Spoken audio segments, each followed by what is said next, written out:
छठे वचन में ये कह रही है कि हमारा भारत देश ऐसा है जहां लगभग सभी ऋतु होती हैं। मैंने तुम्हें पहले बताया कन्यादान का हाथ ग्रहण करने से पहले तो सारी जिम्मेदारी इसके परिवार के कंधे पे थी।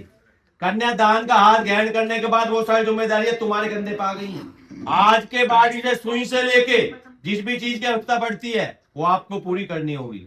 ये 7वें वचन में कुछ कटु मांग दिया, मोहित इसे ध्यान से सुनना। ये तुम्हारे यहाँ जाने के बाद अपनी 7 सहेलियों में बैठी हो। 7 सहेलियों से मतलब क्या है? तुम्हारे परिवार साथ, परिवार के लोगों के साथ बैठी है, तुम्हारी बहन आदि के साथ बैठी है। ये कह रही है वहां से कोई गलती हो जाए तुम्हें पता किस समय चल जाए, जिस समय उनके साथ बैठी है। ठीक है, आपको गलती होने पे ये डांट सकते हो, समझा सकते हो, तुम्हें अधिकार है, बस शर्त अकेले में आने।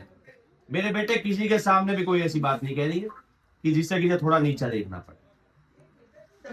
ये गुड़िया की तरफ से 7 वचन है। मोहित बाबू एक बार विचार करो, इनका सहमति लगानी होगी। बिटिया तो सुन, लाली ये कह रहे मैं वर हूँ, श्रेष्ठ हूँ।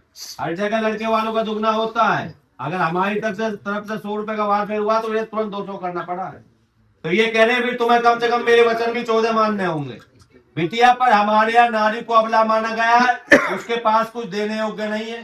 शास्त्रकारों ने केवल 4 वचन बनाए। उद्याने मद्यपाने पिता गृह च आज्ञा भंग न कर्तव्यम वर वाक्य चतुर्थकम। बिटिया उद्यान कहते हैं जंगल को। तुम्हें अपने यहाँ लाली कुछ काम हुआ करता, तुम्हारा गांव था, घर था, परिवार था, घर से बाहर अकेली चली जाया करती थी। लाली इनके यहाँ जाने के बाद कभी घर से बाहर अकेले पैर नहीं रखना, चाहे इनके यहाँ से किसी बड़े कोई क्यों ना साथ लेना हो। उद्याने मद्यपाने, लाली मद्य कहते हैं नशे को।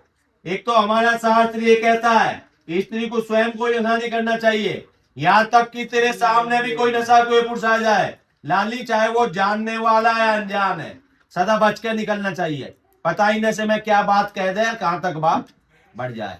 उद्याने मद्यपाने पिता के ग्रंथ है, जब कभी अपने माता पिता के आना है तो ससुराल से बड़ों की आज्ञा लेकर आना होगा, और जब कभी ससुराल जाना है तो यहाँ से बड़ों की आज्ञा लेकर जाना होगा।